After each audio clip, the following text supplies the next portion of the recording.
So you've done some damage to your metabolism and you've slowed it down.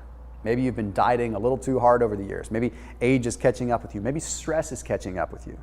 Well, I'm gonna give you some ways to repair or fix your metabolism. 10 ways to be exact. Now these aren't ways to just spike your metabolism or boost your metabolism, okay? I'm not all about that kind of generic stuff. I'm talking about repairing a damaged metabolism, because most of the reasons that our metabolism slow down is simply because we've done some damage to it. And we can repair it if we apply a lot of these principles, or even all of these principles, or just one of them occasionally. So I'm gonna break them all down and give you 10 of them. Hey, we've got new videos coming out just about every single day nowadays, okay, at 7:30 a.m. Pacific time. So if you like good health content, just make sure you're keeping it locked in here. Hit that red subscribe button, and then that little bell icon is gonna allow you to turn on notifications so you know whenever I go live or post a new video. Also, after you watch this video, go ahead and check out ButcherBox. If you eat meat at all, then you've got to check out ButcherBox. Grass-fed, grass-finished meat delivered right to your doorstep, and I kid you not, it's cheaper than the grocery store. So you get it delivered right to your doorstep, never have to leave the house, and it's the highest quality stuff. Plus, there's a discount and some cool add-ons for those that are watching my channel or watch my videos. So if you're gonna get it, you might as well get it to the description down below. But let's watch the video first. All right, jumping right into it. The number one thing that I would like you to do to repair your metabolism is start paying more attention to your thyroid by getting more in the way of iodine and chromium in the mix. Much of the metabolic damage that occurs within our body is because of the thyroid. Okay, when our metabolism is slowing down, it's generally our thyroid slowing down. This happens with age, it happens with stress, it happens with bad foods, autoimmune conditions, whatever. To make matters very simple, your thyroid gland needs iodine to convert T4 into a usable form of T3. Okay, if you have T4, which is the precursor to thyroid, that's great, but you can't really use that until it's converted into T3. So what your body does is it combines iodine with tyrosine. And when it does that, it creates T1, T2, T3, T4, but it also helps the conversion process of T4 to T3. Now this is very important to boost your metabolism, but there's a secondary thing I want to talk about, and that's getting chromium in. Okay, chromium is a mineral that you can get, honestly, very inexpensively on Amazon. And what chromium is going to do is it's going to help GLUT4 receptors come to the surface. What does that mean? It means that blood sugar that's floating through your body sometimes doesn't have a place to go. But if you take a little bit of chromium, it makes it so that the receptors that are inside our cells come to the surface of the cell to collect the extra glucose. Now, this can help you in a lot of ways, but it helps your thyroid because there's a lot of links with high blood sugar and insulin levels slowing down our thyroid. So let's control that and actually solve the issue, not just treat the symptom, okay? So iodine is gonna help you create more thyroid, but let's solve the problem too with the chromium. Now, you're gonna get your iodine through kelp or through seaweed or something like that. Don't get it through iodized salt. That stuff is bleached and completely stripped of the minerals. It's not the best way to get your iodine. Okay, next one is going to be consuming my ACV drink. Now, my ACV drink isn't a product, okay? It's just a collection of different ingredients. So it's usually 10 to 12 ounces of water, combined with a couple tablespoons of apple cider vinegar, about a half a teaspoon of cayenne pepper, and a little bit of lemon. Okay, pretty straightforward. Now, the reason that I compiled this is simply because it does have some metabolic repair effects. Okay, number one, the cayenne is going to have a thermic effect. It does boost your core body temperature just a tiny bit, so your metabolism can improve a little bit right there. Okay, but it has some other effects too. It also improves dopamine levels. So when your dopamine levels are up a little bit, your dopamine hits are being satisfied, you have less cravings, which means you're eating less bad things that are affecting your metabolism negatively. Okay, next up, apple cider vinegar. The acetic acid within the apple cider vinegar upregulates fatty acid oxidation. So it helps improve the body's utilization of fats. This is a phenomenal thing for fat loss, but then from a metabolism standpoint, it actually helps with uncoupling proteins 1 and 2. So what that means is it actually allows the fat to be utilized to create body heat better, which means your metabolism is going to enhance because you have more body heat, especially alongside the cayenne. And then the lemon comes in from a fiber standpoint. You get a little bit of pectin, it's gonna help you out with satiety. Now, optional, you can add some salt into the mix. I usually just put a pinch of salt. Okay, the salt is going to help you out with cravings sometimes. We have NST receptors. All that means is sometimes our body craves sweets when it's really craving salt. So I find that by nipping this in the bud in the morning, it can make a big difference. The number 3 way to go ahead and fix your metabolism up a little bit is don't be afraid to overeat, but overeat with protein, okay? Protein already has a powerful thermic effect, okay? 20 to 25% of the protein that we consume is going to end up just being utilized just to metabolize that protein. So 25% of the energy from what we eat in protein just goes into digesting that specific amount of protein anyway, okay? So it takes a lot of energy, which is a great thing. But when we look at overall metabolism, there's an interesting study that was published in the journal JAMA. Okay, this study took a look at individuals that were put into a hypercaloric state, meaning they had them eat 140% of their daily caloric needs. So they ate a lot more to the point where they would gain weight, right? Well, they divided them into 3 hypercaloric groups. One group consumed low protein, one group consumed moderate protein, and one group consumed high amounts of protein, but all consuming the same ultimate amount of calories, which was a lot, about 1,000 extra calories.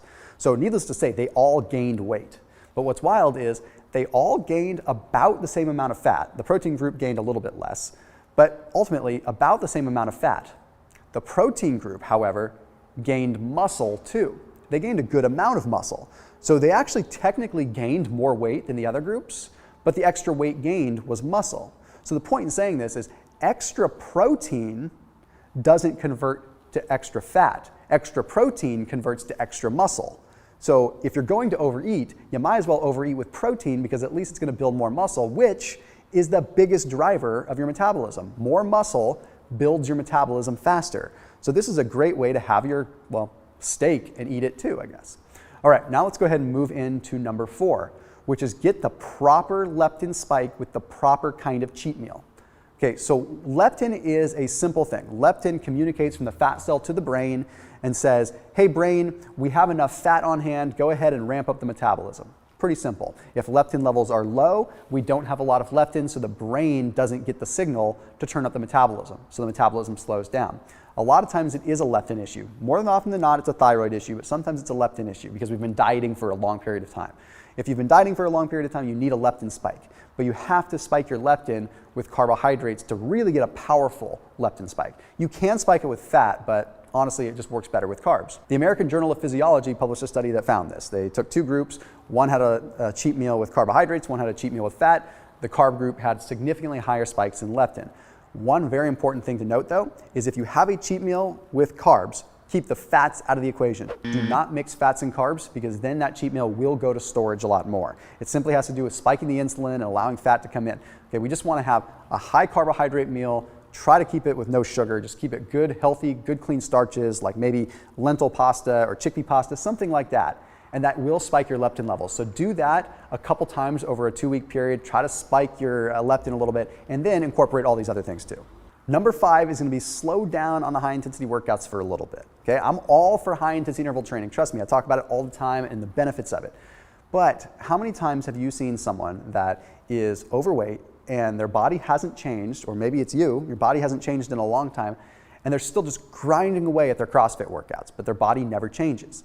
It's a perfect example of adrenal overload. Like you're pushing your body so hard all the time that your adrenals are getting burned out and your cortisol levels are staying so high that you're ultimately ending up with a body fat accumulation issue. So what you need to do is you need to back off the high intensity work for a little bit. Trust me, it has its place and it'll come back, but you need to let your system come back down and chill out. So take a break and switch over to strength training for a little bit and limit the cardio. And if you do cardio, just kind of tone it down to just easy cardio for a little bit. Don't worry, it's not long term. Okay, strength training is going to build the muscle, that's going to boost the metabolism. Allow yourself the chance to build some muscle. Okay, because a lot of times when you're strength training combined with high intensity interval training in one setting, like in CrossFit for example, you end up putting yourself in a situation where your body's getting conditioned, but from a body composition standpoint, it's so taxed you're not able to actually get the effect from the strength training. And it's nothing against CrossFit, it's just when you're taxed, you're taxed. Number 6 is going to be reduce your caffeine by half. I'm not the kind of guy that's going to tell you to cut out caffeine altogether. Okay, not at all. I like my caffeine, I like my coffee, I like my tea, but cut your caffeine in half. What ends up happening is we have this thing called the hypothalamic pituitary adrenal axis, and it communicates from the brain to the adrenals to produce more cortisol, to produce more epinephrine. Caffeine in and of itself produces more epinephrine and more adrenaline. Okay, it's kind of what it does. So we just need to lessen the impact of that a little bit.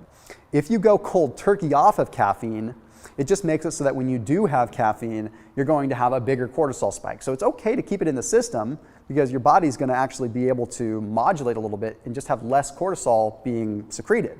But that way you still get your energy boost. And after like 2 or 3 days of cutting your caffeine in half, you'll be fine. So what I do is I switch to half calf. I do half caffeine, half decaf. Tastes just the same. I still feel like I get the same effect. Number 7 is going to be adding a good quality salt. Yeah, Right, I know. Most people, when they go on a diet or they make changes, they try to reduce sodium. And what ends up happening is people's metabolism slows down. Okay, so then they start grasping for straws. They're like, well, what can I do to lose a little bit more weight?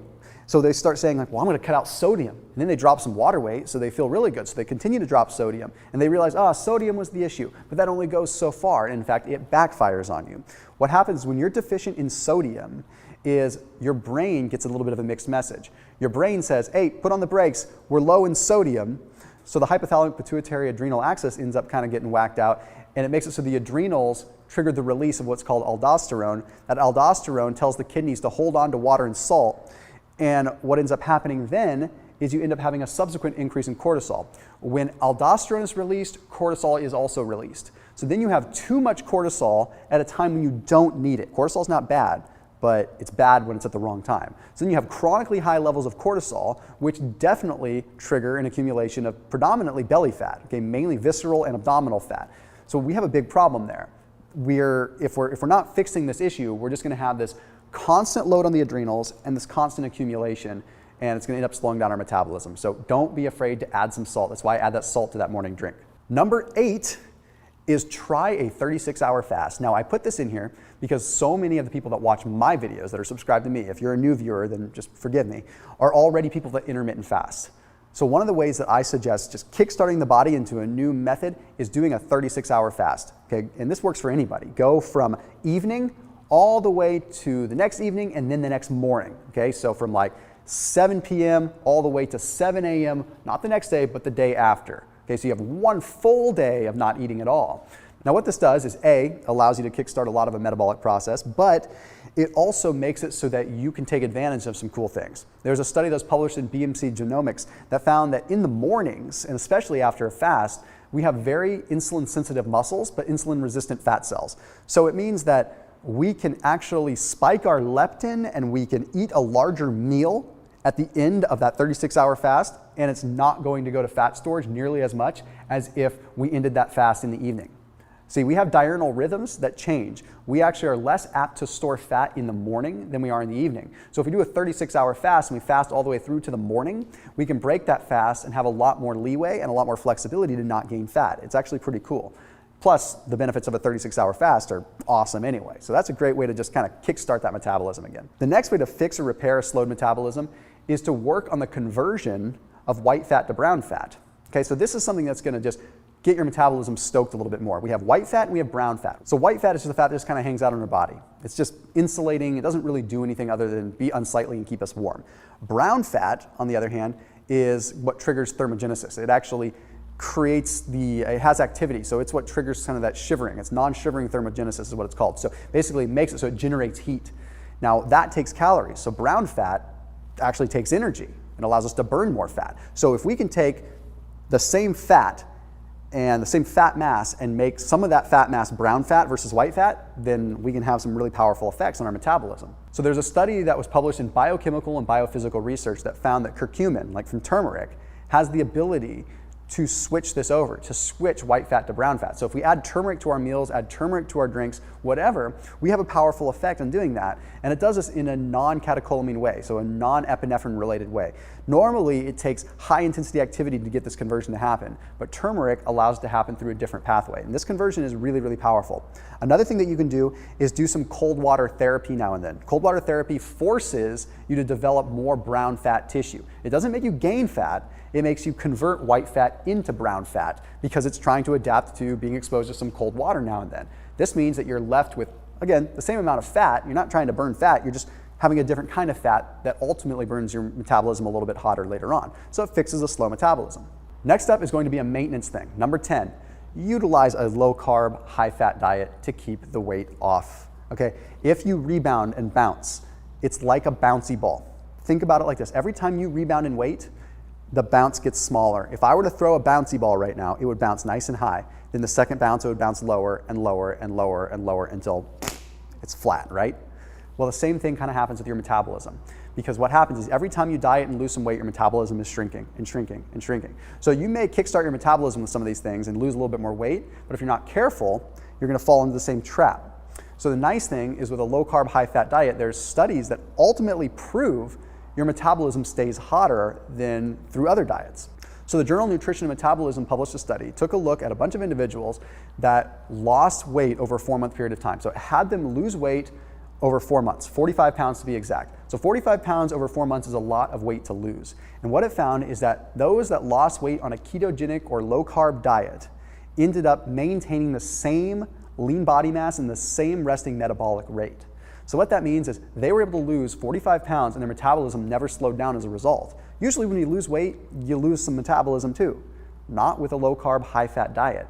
So use that to keep the weight off. Utilize these tricks to stoke your metabolism, utilize some fasting, but once the weight is off, do a low-carb, high-fat just as your maintenance. Even if it's not full keto, it's gonna help you maintain the muscle mass that ultimately drives your metabolism. So as always, make sure you're keeping it locked in here on my channel. If you have ideas for future videos like this, talking about metabolism, fat burning, brown fat, white fat, you name it, put them down below. See you soon.